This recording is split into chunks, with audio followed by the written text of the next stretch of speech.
আসসালামু আলাইকুম সুপ্রিয় দর্শক মণ্ডলী, কেমন আছেন সবাই? আশা করি সকলে ভালো আছেন। ফার্মিং উইথ হাবিব চ্যানেলের পক্ষ থেকে আপনাদের সকলকে জানাই আন্তরিক শুভেচ্ছা ও অভিনন্দন। তো ভিউয়ার্স, ভিডিওর টাইটেল এবং থাম্বনেল দেখে কিন্তু অবশ্যই বুঝতে পারছেন আজকের ভিডিও টপিক হচ্ছে বেগুন চাষ সম্পর্কে। যেহেতু 2025 সালের রমজান কিন্তু খুব নিকটে, আর এই রমজান উপলক্ষে কিন্তু এক তরুণ উদ্যোক্তা পাপন ভাই বেগুন চাষ করেছেন। ওনার মুখ থেকে কিন্তু আজকে আমি আপনাদের পূর্ণ ধারণা দিব কিভাবে আপনারা বেগুন চাষ করবেন এবং কি জাতের বেগুন চাষ করলে আপনারা ফলন বেশি পাবেন। বেগুন চাষি ভাইদের একটা জিনিস মাথায় রাখতে হবে, সেটা হচ্ছে প্রথমে বেগুন চাষ করার আগে জাত নির্বাচন করতে হবে। কেননা বেগুন চাষ করলেই হবে না, এর কোন জাতে ফলন বেশি হয়। বাজারে তো অনেক জাতের বীজ রয়েছে, সেগুলোতে ফলন হয় না এবং কি ভাইরাসে আক্রমণ করে। তো রোগ প্রতিরোধ ক্ষমতা সম্পূর্ণ বেগুনের জাত আপনাদের সিলেক্ট করতে হবে। আমার হাতে যে বেগুনগুলো দেখতে পাচ্ছেন, এগুলো হচ্ছে লাল তীরের পার্পল কিং। এই বেগুনটা কিন্তু খুবই পপুলার। যারা পূর্বে বেগুন চাষ করেছেন তারা কিন্তু যদি এই জাতটা রোপণ করে থাকেন তাহলে অবশ্যই আপনারা এই জাতটাকে চিনতে পারবেন। এই জাতের সাথে আপনাদের পরিচিত থাকার কথা। তো ভিউয়ার্স, আজকে আমি এই বেগুন চাষ নিয়েই বিস্তারিত আলোচনা করব এবং কখন বেগুন চাষ করলে আপনারা রমজান উপলক্ষে এই ফলনটা পূর্ণভাবে পাবেন এবং এগুলোতে কি কি ভিটামিন এবং ছত্রাকনাশক সার প্রয়োগ করতে হয়, সেই সকল সঠিক নিয়ম এবং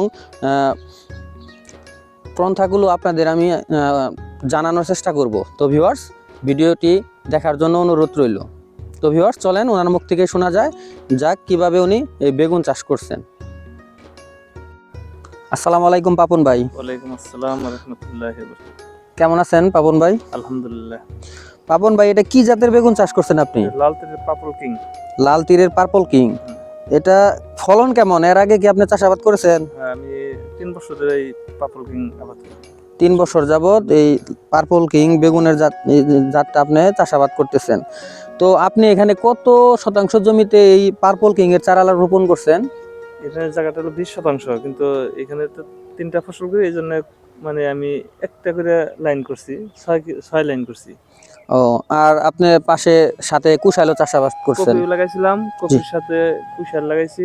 এখন বেগুন আছে মানে কপি বিক্রি শেষ, এখন বেগুন বিক্রি করব। বেগুন বিক্রি করে কুশাল।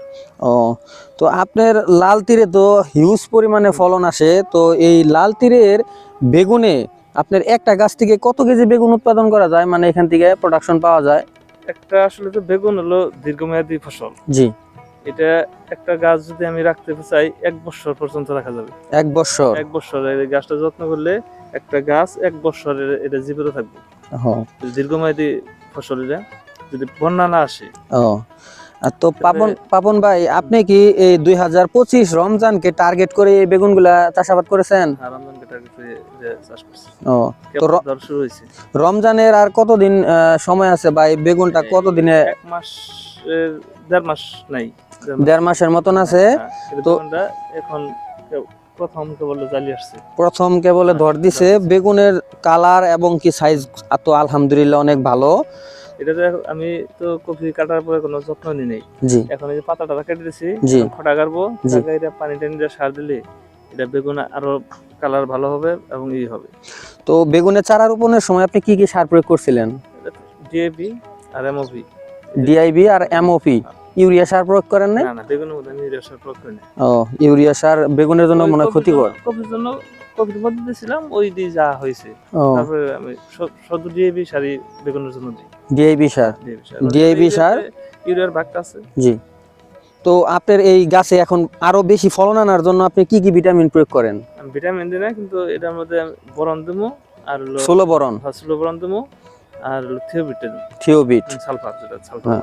এই দুইটা দিলেই মোটামুটি গাছ একদম আরো শক্ত সবল হয়ে যাবে। আর এই শীতের সময় জি লাগে না, এই কীটনাশক লাগে না। ও, তো এই যে অনেক গাছ কুকড়াই গেছে, তো এর জন্য এই যে আপনার ভাইরাসের জন্য কি কি ব্যবহার করেন? এই 16 বোরন দিলে ঠিক আছে। 16 বোরনের ঘাটতি আছে বিদায় এটা এরকম হয়েছে। ও, তো পাপন ভাই, আপনার সাথে কথা বলে অনেক ভালো লাগলো। আর একটা বিষয় হচ্ছে, এই বেগুন চাষের জন্য উপযুক্ত সময় কখন, মানে কখন রোপণ করলে এটা রমজানে মানে পুরা ফলন আসে? এটা তো আসলে বেগুন সারা বছরই চাষাবাদ করি আমি, সারা বছরই। এখন এই যে মিষ্টি লাউ লাগাইছি, জি, এই মিষ্টি লাউ উঠানোর পরে আবার বেগুন লাগাবো। ও, বেগুন সারা বছর, তবে রমজানের এটা লাগাইছে আপনার শ্রাবণ মাসে লাগাইছি রে।